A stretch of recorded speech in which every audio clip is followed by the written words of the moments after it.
가까운 거리를 빠르고 간편하게 이동할 수 있어 차세대 교통수단으로 각광받고 있는 개인형 이동장치.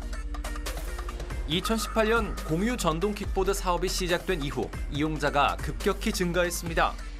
약간 좀 애매한 거리 같은 경우는 이동하는 데 편리한 점은 있다고 생각 안 하거든요. 그러니까 학생들이 많이 이용하긴 하죠. 저는 차를 가지고 다닐 수 없어서 일단 그런 이동장치가 되게 필요했는데 걸어서 가기에는 또 시간도 늦고 이럴 때 하나 타주면은 빠르게 또 갈 수 있어서 되게 편했어요. 그런데 이용자들의 안전 불감증과 미비한 제도 탓에 교통사고와 인명피해가 잇따르면서 사회적 문제가 되고 있습니다. 전동 킥보드를 함께 타던 20대 남성 2명이 옆길에서 달려오는 버스에 그대로 치입니다. 안전모를 쓰지 않은 채 전동 킥보드를 타고 무단횡단을 하던 20대 A씨가 옆에서 달려오던 버스와 충돌해 병원으로 옮겨졌지만 숨졌습니다. 경찰청 자료에 따르면 개인형 이동장치 교통사고가 2019년 447건에서 지난해 2,389건으로 5년 사이 5.3배 늘었습니다. 이로 인한 인명피해 역시 증가해 같은 기간 사망자는 3배, 부상자는 5.5배 증가했습니다. 이용자가 섰을 때 그 무게중심도 위쪽에 있고 그래서 부딪혔을 경우에 충격량도 크고 그다음에 또 신체가 전체가 노출이 돼 있어서 굉장히 위험합니다. 그런데 사람들이 그 안전 수칙을 잘 지키지 않고 이용을 하는 데서 큰 문제점이 있다고 생각을 합니다. 현재는 도입된 지 얼마 되지 않았기 때문에 안전하다 혹은 뭐 안정적이다라고 보기는 조금 어려운 것 같아요. 차츰 이 시간이 또 지나고 이제 제도 자체가 좀 정비가 되면서 앞으로 안정화되지 않겠는가라고. 개인형 이동장치란 원동기 장치 자전거 중 최고 속도 시속 25km 미만, 차체 중량 30kg 미만인 것으로 전동 킥보드, 전동 이륜 평행차, 전동기의 동력만으로 움직일 수 있는 자전거를 말합니다. 지난 2021년 5월 도로교통법이 개정되면서 개인형 이동장치는 원동기 장치 자전거 면허 이상을 소지해야 이용할 수 있습니다.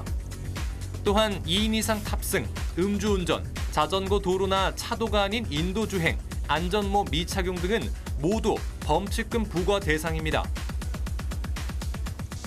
하지만 개인형 이동장치에 대한 안일한 인식으로 교통사고와 법규 위반 사례가 줄지 않고 있습니다. 개인형 이동장치 단속의 경우 대부분 70~80%는 안전모 미착용을 들 수 있습니다. 그 외에도 승차정원 위반이와 그리고 인도, 보도 통행을 들 수 있는데요. 어른들에 의한 음주운전, 그리고 10대들에 의한 무면운전이 많이 있습니다. BTS 멤버 슈가는 최근 음주 후 원동기 장치 자전거를 타다 경찰에 적발됐고 FC 서울 소속 축구선수 린가드는 자신의 SNS에 헬멧을 쓰지 않고 전동 킥보드 타는 영상을 올려 경찰 조사를 받았습니다. Obviously, I was on an e-scooter yesterday. I was driving around for, a couple minutes on the e-scooter. But obviously, I didn't know the rules of obviously wearing a helmet or having a license as well. 광주 지역에서는 최근 5년간 총 359건의 개인형 이동장치 교통사고가 발생했습니다. 특히 도로교통법 개정으로 개인형 이동장치 무면허 운전이 금지됐지만 2022년과 2023년 무면허 운전으로 인한 사고가 개인형 이동장치 교통사고의 절반 이상을 차지했습니다. 그런데 이처럼 개인형 이동장치의 무면허 운전이 끊이질 않는 주요 원인으로 미비한 법과 제도가 꼽히고 있습니다. 지금 현행 제도 속에서 단속하는 거는 여러 가지 좀 한계가 있어서 좀 기술적인 보완점도 좀 돼야 되는 것 같습니다. 예컨대 면허가 있어야지만 타게 돼 있지만 실제로는 그냥 건너뛰기로 해서 바로 탈 수가 있습니다. 예. 공유 킥보드 업체는 자동차 대여 사업자가 아닌 자유업으로 분류돼 이용자들의 운전면허증 정보를 수집하고 확인할 수 있는 법적 근거가 없습니다. 전동 킥보드 대여 시 운전면허 등록 과정을 진행하지만 다음에 등록하기를 클릭하면 즉시 대여가 가능합니다. 상황이 이렇다 보니 초등학생이나 중학생 등 운전면허가 없는 청소년들도 전동 킥보드를 쉽게 빌려 타고 있습니다. 개인형 이동장치 경우에는 도입 시기에 이용의 편리성과 그리고 이동의 자유성, 이 공유경제 활성화 차원에서 시작을 했었는데 요즘은 그거와 다르게 사고의 위험성, 그리고 우리 흔히 말하는 10대들의 장난감으로 지금 변질된 경우가 있습니다. 청소년들의 무면허 운전으로 인한 교통사고와 인명피해가 잇따르는 상황. 하지만 모두 단속하기에는 한계가 있을 수밖에 없습니다. 그것은 운전면허 있어야죠. 그렇게 위험하게 안전문도 안 착용. 10대들 같은 경우는 일단은 활동성이 넓기 때문에 일단 현장에서 단속을 하고 싶어도 쉽게 서지 않는 경향이 있습니다. 그리고 10대들의 그 활동 그 과정에서 이 경찰관의 말을 듣기보다는 오히려 좀 반항적인 부분이 있어가지고 일단 단속이 많이 어려움이 있습니다. 또한 차도와 인도에서 위험천만하게 질주하는 개인형 이동장치는 차량 운전자와 보행자 모두에게 위협이 되고 있습니다. 도로에서 갑자기 막 튀어나오기도 하고 그냥 정말 차들처럼 이렇게 자기가 한 자리 차지하면서 가는데 위험하잖아요. 괜히 무서워지고 근처에 안 가고 싶고. 전동 킥보드가 이제 횡단보도나 보도로 통행하는 경우가 종종 있는데 그쪽으로 나올 때 보행자들의 속도에 맞춰서 나올 것이다. 보행자들 정도의 출몰 속도 정도만 있을 것이다 라고 자동차 운전자는 방어 운전을 한단 말이죠. 근데 너무 빠른 속도로 나오니까 횡단보도도 그렇고 교차로도 그렇고 운전자들이 방어 운전이 어려워서 사고가 더 많이 발생하는 것 같습니다. 네. 광주광역시 자치경찰위원회가 교통안전 설문조사를 한 결과 광주 시민들은 평소 교통안전에 가장 큰 위협이 되는 교통수단으로 개인형 이동장치를 꼽았습니다.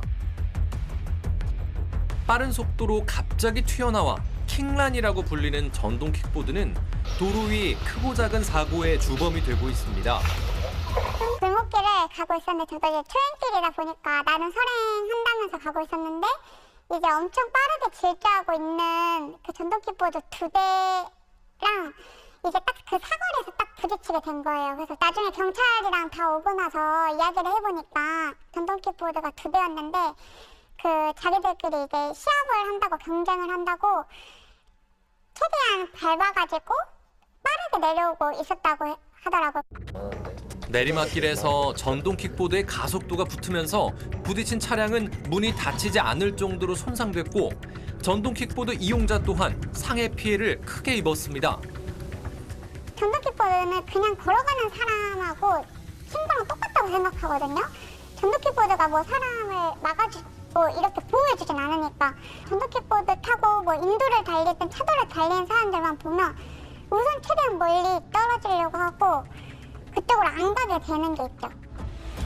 그런데 개인형 이동장치 교통사고는 이용자의 안전 불감증과 함께 현실에 맞지 않는 규제 때문에 사고가 끊이질 않고 있다는 지적입니다.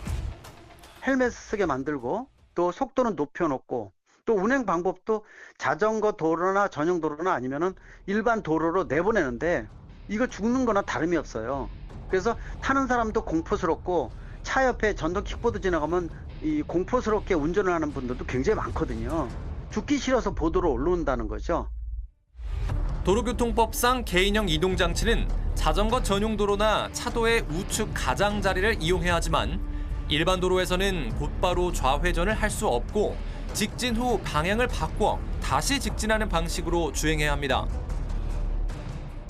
새로운 교통수단에 대해서 그냥 원동기 장치에 서브 카테고리로 넣은 게 그게 큰 문제가 아닌가 싶습니다. 오토바이랑 동일한 규제를 받게 되는데 그 개인형 이동장치가 그 원동기 장치랑 동일하냐. 주행 방법은 자전거랑 똑같거든요. 그러니까 원동기 장치의 서브 카테고리인데 주행 방법은 자전거랑 똑같이 단위라고 해놨기 때문에 원동기 장치 면허가 있어도 그 주행 방법이나 이런 거는 모르는 거죠. 개인형 이동장치의 또 다른 문제는 이용 후 길거리에 아무렇게나 무단 방치하면서 도시 미관을 해치고 보행자 안전을 위협하고 있다는 겁니다.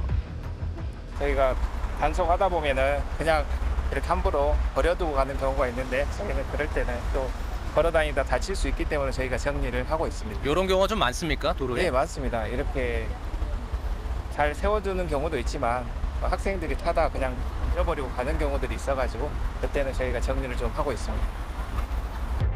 개인형 이동장치 무단 방치로 인한 민원이 증가하자 광주광역시는 견인자동차 운영에 관한 조례를 개정해 개인형 이동장치 견인 근거를 마련했습니다.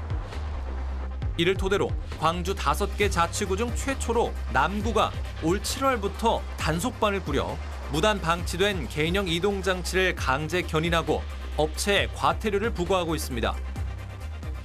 거의 한 70건 정도 했고 한 100만 원 정도 했어요. 예. 원래는 이제 저희가 업체한테 수거를 하라 하면은 수거를 그 전까지는 조금 이제 느리게 했다면은 이제 견인을 하고 난 이후부터는 업체들이 수거를 그래도 좀 빨리빨리 하죠. 좁은 곳이나 짧은 거리 이동 시 빠르고 편리하게 이동할 수 있다는 장점에도 불구하고 개인형 이동장치는 면허 관리, 무단 방치 문제 등으로 인해 퇴출론까지 제기되고 있는데요. 편리성과 안전성, 두 마리 토끼를 잡기 위해서는 먼저 개인형 이동장치의 체계적인 관리를 위한 법을 마련해야 한다는 목소리가 높습니다. 상위법이 정리가 안 됐기 때문에 그 장소에 제한 없이 자유롭게 영업을 할 수가 있고 또 반납하는 형태도 프리플로팅 형태로 아무데나 주차하고 아무데나 놔둬버리고 보행자의 안전을 위협해서 분명히 이러한 부분은 법에 따라서 재정 촉구를 해야 된다. 시민의 안전을 위해서. 22일대도 그냥 흐지부지 지나갔고 왜냐면 여야가 싸우다 보니까 22대 들어와서도 민생에 대한 것들 신경 안 쓰다 보니까 지금 이 악법 속에서 엉망이 돼 있는 이런 상태라고 분명히 볼 수가 있습니다. 벤치마킹과 한국형 선진 모델을 처음부터 머리끝까지 다시 만들어서 새로운 그릇 속에 넣어야 된다고 보고 있습니다. 개인형 이동장치에 맞는 현실적인 제도 마련과 함께 시급히 시행돼야 할 것은 이용자들의 의식 개선과 안전 교육입니다. 지금 중학교, 고등학교 학생들이 또 일부가 이용을 하는데 그때부터 안전하게 이용하는 방법 학교에서 좀 가르칠 필요가 있다. 이거 면허증을 취득하지 않은 상태에서 운전을 하게 되면 법규도 모르고 운전자들의 심리도 알 수 없고 위험성에 대해서 생각해 볼 수 있는 시간도 없는 거잖아요. 안전은 남이 나를 지켜주는 것이 아닙니다. 안전은 내가 먼저 솔선수범해서 지킴으로써 나와 내 가족이 안전할 수 있고 우리 사회가 안전할 수 있습니다. 애매한 법 제도가 보완되고 이용자들의 안전의식이 높아져 개인형 이동장치가 우리 사회 안전하고 편리한 교통수단으로 자리 잡길 기대해봅니다.